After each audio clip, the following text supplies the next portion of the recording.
Okalar olib haydashga tayyor 2026-yilda buni arzon narxi ko'rsatma butkalar yasattirib qo'yilgan. Mashina absolyutni yengidek holatda bo'lib turibdi. Yo'llarda sandolari bor.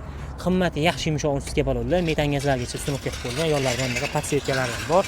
Mashina bor yo'g'i 973 kilometr yurgan okalar. Hali 1000 kilometr ham yurmagan. Linoleum poliklar bor. Mana bunaqa yaxshi qimmatchi qo'llar taqilgan barlar bor. Yengcha stakan qo'yganlarga sinofga qilingan.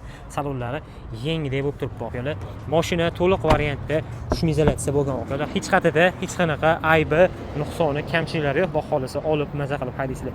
Xo'p, internet kanallardan, bozorlardan narx-navoni bemalol solishtirib olsanglar bo'ladi okalar. Bunaqalar buni eng arzon topsanglar shu 9100 atrof topsanglar kerak okalar. Xo'p. Butkalar ham ideal holatda bo'lib turibdi okalar. Yengidek bo'lib turibdi. Baholisi aytganimdek maza qilib haydaysizlar. Yaxshi inson bo'lsa, mashina generalniy daveniyasiga ham chiqadi. Olib maza qilib haydashingiz uchun $8500 bo'lsa berib yuboramiz okalar, olib foydalanib qolinglar.